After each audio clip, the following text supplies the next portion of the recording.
Bonjour, donc cette vidéo explique comment réaliser l'appairage entre un boîtier IDEO et un pèse-personne 1D. Donc il existe trois familles de pèse-personne 1D, et celui-ci qui est un pèse-personne de nouvelle génération, celui-ci qui est plutôt l'ancienne génération, et celui-ci qui est pour peser jusqu'à 250 kg. Alors, on va commencer par l'ancienne génération. Le principe, c'est toujours le même pour les devices 1D. On commence par enlever les piles, les remettre, et pendant 1 minute, l'appareil va accepter les demandes d'appairage provenant du boîtier. Donc, on retourne l'appareil, on met les piles.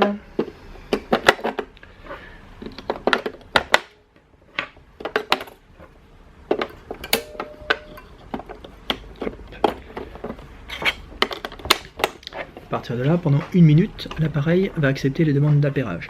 Si les piles étaient déjà dans l'appareil, ce qui est souvent le cas au moment où on veut faire l'appairage, il faut donc en enlever une, pas la peine d'en enlever 50, en enlever une, appuyer sur le bouton, être sûr qu'il a bien vidé ses batteries, remettre les piles.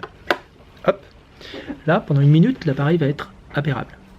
On peut remettre le couvercle des piles ou pas, c'est pas très important, on a 1 minute. Hop. On appuie sur le bouton bleu du boîtier pendant longtemps, la LED orange, bip bip, hop, voilà. Le boîtier commence à rechercher le pèse-personne. Quand il va le trouver, il va émettre une petite mélodie, blip blip blip, et la LED rouge va s'allumer, se mettre à clignoter, parce que le boîtier va envoyer au serveur l'information disant qu'il a réussi à se connecter à une balance. Donc on va attendre.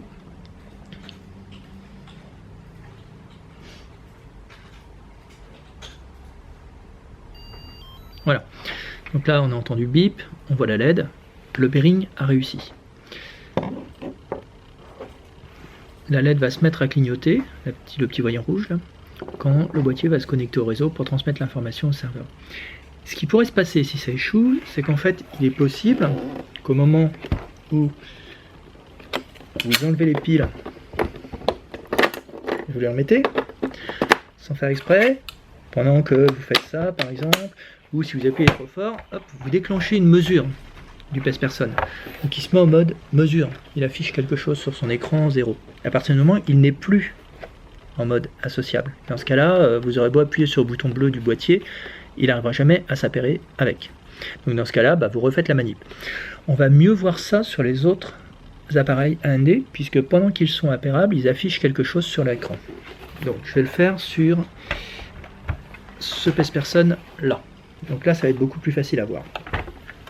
Hop, j'enlève les piles de celui-ci.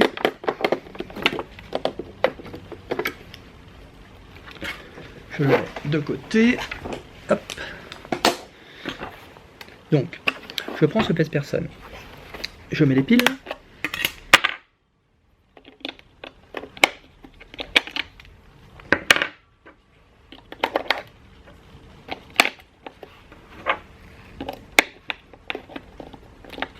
Très doué.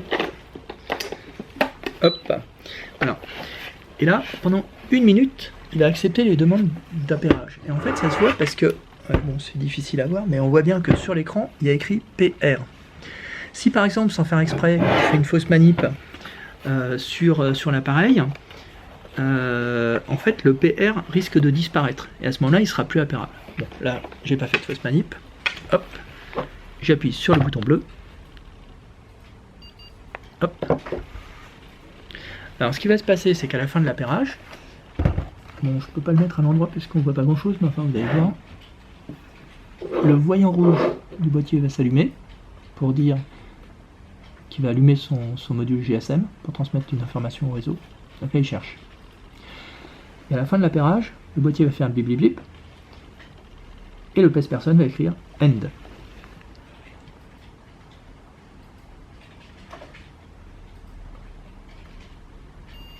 Hop, voilà. Donc le boîtier allume son voyant rouge et lui, il va écrire END. Voilà. C'est terminé. Donc maintenant, vous pouvez prendre une mesure, vous la verrez sur le serveur. De la même manière, avec ce tensiomètre, ça marche exactement pareil. On enlève les piles, on les remet, il affiche PR, et on a 1 minute pour effectuer l'appairage. Si ça ne fonctionne pas, si vous n'entendez pas le blip blip blip, refaites la manip, il n'y a pas tellement de raison que ça ne fonctionne pas. Voilà, c'est tout.